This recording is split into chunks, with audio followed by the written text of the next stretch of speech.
What's going on, everybody? We are live. I'm Frank with Linemaker Sports. In today's episode, I'm going to teach you guys a 5-step guide on how you're going to be able to win in sports betting. All right, so let's give it a moment or two, let everybody kind of fill in here. But what I'm going to do, this episode is pretty much going to be, I'm going to break down step by step on how you can set yourself up for the best chance at winning in sports betting.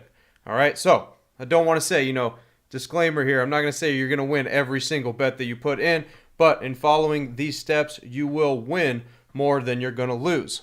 All right, so without further ado, let's get down to it. All right, what's the first thing that you have to do when it comes to sports betting, and how are you going to set yourself up for success? All right, so the first step, what we're going to do here, we got to figure out what our bankroll is. All right, so I always suggest that you need at least a 1K bankroll.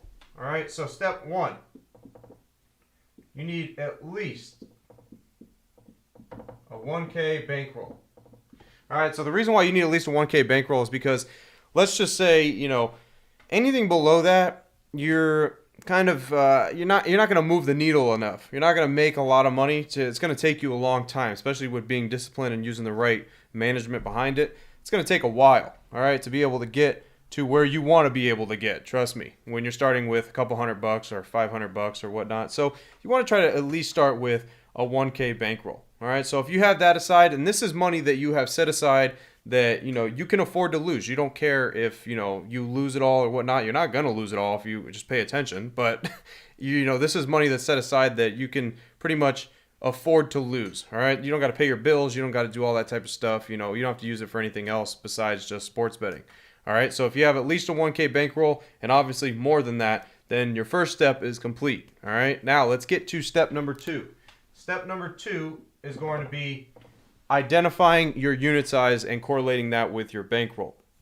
All right, so if you want to do this at a high level and do this, serious, what I suggest is always a 1 to 3% unit size. All right, so what that means is 1 to 3% of what your bankroll is. All right, so let's just say 1K bankroll because I have it listed here. Let's just say 1K bankroll. What is your unit size going to be on that? All right, 1 to 3%. So your unit size would be anywhere from $10 to $30 range.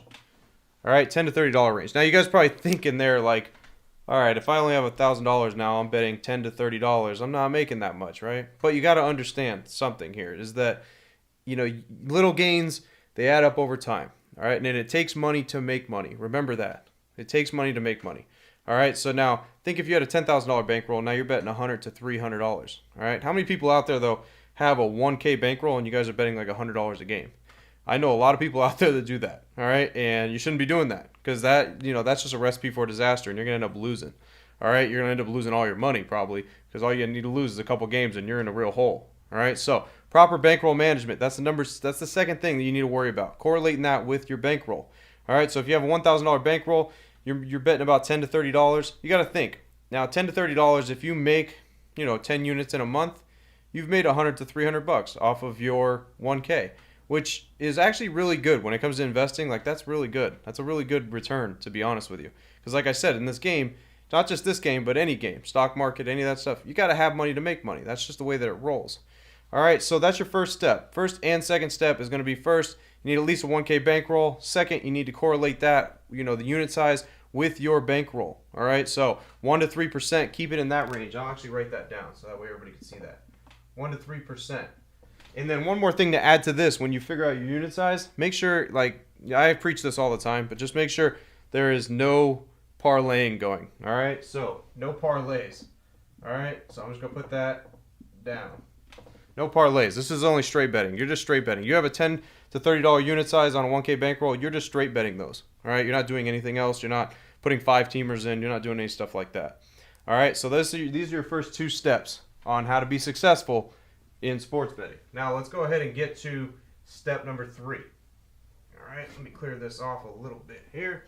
And then we're going to get to step number 3. This one's important too because once you figured out your bankroll, your unit size, now number 3 is going to be sports books.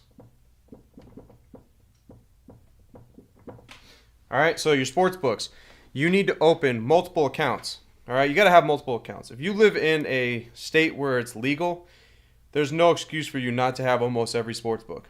You should have an account at every single sportsbook. All right. Now the reason behind that is because even if you're starting out with 1K, you're starting out with 10K, you're starting out with 100K, when you reach a certain level of winning in sports betting, they are going to start limiting you. All right. They're going to start cutting you off. So, you'll only be able to bet if you do it the way that not, everybody else tries to do it. They're betting thousands of dollars a game. If you have a high bankroll, they're going to limit you. And next thing you know, you're only be able to bet like $200 or something like that when you have like $1,000 unit size. So when you're winning, you got to know this. The sports books, when you're winning, they will start cutting you off. All right. They will start cutting you off. They will either ban you completely from playing with them, or they'll cut you down to like a minimal range where you're not going to make a lot of money. All right. So you got to realize that. So what you have to do is you have to open up multiple sports books. All right. This is your third step. Third step is you should have, like I said, if you're in a legal state, you should have every single sports book that you have access to. All right. There's no excuse, because all it is basically turning on your phone and making an account with them. All right. Also, take advantage of all the match bonuses that they have. All right. So the match bonuses that all your legal sports books have. All right. So offshore sports books, different. Don't take advantage of those bonuses, because there are little things that come with it in small print of where you have to spend 10x or whatnot to be able to even access the original amount of money that you put in. So be careful with offshore sports books. Don't really take advantage of those bonuses. But for your legal sports books, FanDuel, DraftKings, BetMGM, Caesars, BetRivers, all that stuff, Barstool, make sure you take advantage of the bonuses with that, because they'll do match bonuses and all that stuff. So it's definitely, very vital for you to be able to do that type of thing. All right, so let's get to step number 4 now. Before we get there, if you guys want any more advice from me, you guys want to know my strategies behind everything and how to do this at a high level, make sure you guys go and click the link down below. All right, so let's go ahead and get to step number 4 now. You got pretty much have your bankroll set up, you got your unit size set up, you got multiple sports books open, you got money in all those accounts. Now you got the basic stuff done. All right, what are we going to do now? Now we got to figure out what games we're going to play, right? What games are we going to end up betting on? So what you have to do here is narrow the list of games that you have, because on any given day when it's busy, you're going to have a lot of games on a slate. There's a lot of games when it's busy. So how do you narrow those down? Because it could be overwhelming to some people. So what you want to do is you want to look at that slate of games, and here's a website. You guys should have a notebook out right now if you don't, for these 5 steps that I'm giving you, so that way you can write them down and pay attention to them and use them for future reference. But here's the thing. If you go to this website, it's called Vegas Insider. All right, so it's a website that has odds. It shows you the odds of multiple sports books and stuff like that. It shows you where the odds have opened up at to what the sports books are at right now. How to pretty much narrow that stuff down is you want to go through the list, all right, and you want to be able to find the biggest differentials. All right, so biggest differences. All right, you want the biggest differences in that list. All right, so from what it opened up at to what they're currently sitting at. All right, so for an example, let's just say in the NBA, for example, you're going down a slate and you see the Lakers opened up at -6 points. Let's just say this for example. You see the Lakers opened up at -6, and now all of a sudden all the sports books have them at pretty much like -10 or so. All right, they have them at like -10. So that moved about 4 points there. That's a huge differential. All right, so you're going through the slate and you find something like that, jot that down. It's not going to happen in every single game. There's only going to be a handful of games where you're going to find differences like that. All right, so go through your list and jot down the ones with the biggest differentials. All right, once you do that, now you should have narrowed it down to about 20%, maybe less, of that whole entire slate that you're looking at. All right, now you're only going to have about maybe a handful of games that you really need to analyze further. All right, instead of looking at every single game, because here's the thing that a lot of people think that you need to do, but you really don't need to do, is sit there and spend hours upon hours looking at every single game on a slate. You don't need to do that. All right, this kind of speeds up that process a little bit, narrows it down to 20 to under 20% of the slate that you're looking at. All right, so that's the 4th step. All right, let's get to the last step now. Once you have got your bankroll situated, you got the unit size situated, you got all the sports books open, you've looked at your whole entire list, you've narrowed it down to just a handful of games. Last step, what are we going to do here? All right, the last step, the 5th and final step. now we are going to look for the biggest differentials when it comes to the amount of bets being put on a certain play compared to the amount of money being put on a certain play. All right, so you want to pay attention to the bet percent and the money percent. All right, that's what you want to pay attention to. So what we're looking for here is we're looking for this number, the money percentage, to be bigger than the bet percentage. All right, that's what we're always looking for. So if those handful of games that you have written down, you go now and you go further into it and you look and see exactly which ones have the highest money percentage compared to the bet percentage. All right, now I'm going to tell you guys exactly what that means. All right, what it means to look at this stuff. So let's say you see a bet percentage of, like, let's say that Laker game that I just had up. You see a bet percentage of, you see 70% on the bet percentage, and then you see 30% on the money percentage. You want to know what this means? This means that the public is heavily betting that matchup. So let's say Lakers minus 10 or whatnot. They're heavily betting that matchup where the money is just not there. That means the bulk of your small bets are being put on the, above number here, which means that the public is all over that. All right, public is not always wrong, but they're more wrong than they are right, obviously, because sportsbooks wouldn't even exist if they weren't.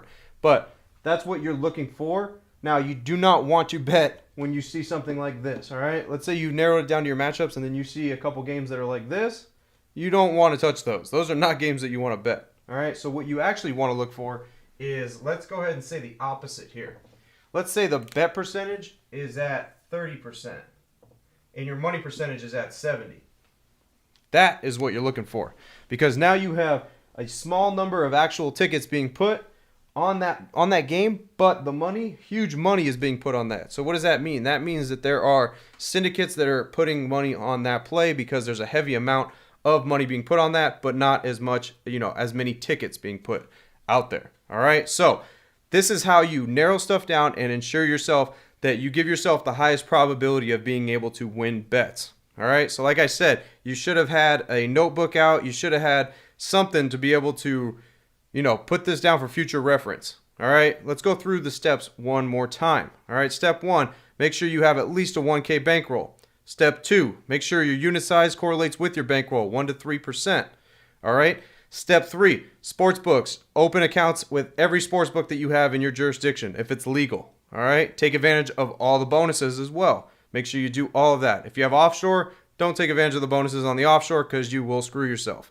All right. Step 4, narrow the list down from the biggest differentials from what it opened up to what it is sitting at now. And then number 5, look for the biggest discrepancies in the bet percentage and the money percentage to avoid betting on public stuff. All right, guys. So that is your 5-step guide there to ensure your success when it comes to sports betting. I promise you guys, if you follow exactly what I just told you, you guys will set yourself up to win more than you will lose. All right, so I got a couple questions here that we're going to go over. Any advice on using my bankroll as a savings account after the holidays? I'm planning on adding $520 a month to your bankroll. That's good. I mean, that's what you should do. That's pretty much, don't bet using just $500 in your bankroll, but if you're going to add $500 each month, now once you get to $1,000, then you could start working with it a little bit. All right, so that's pretty much how I would address that. I think that's a good way to go about that. All right, and then another question is, where do you find money percentage? That would be on an app they call Action Network. All right, so go and check that app out. It's a paid subscription though, so you guys gotta pay to see that stuff, but it is pretty vital to do. All right, so that is pretty much what we're going to be wrapping up here today, guys. All right, thanks for everybody that was watching. If you guys got any questions, make sure you guys go throw them in the comments, and I'll do my best to try to answer those. All right, but as always, guys, I'm Frank with Linemaker Sports. I'll see you guys in the next video. Till then.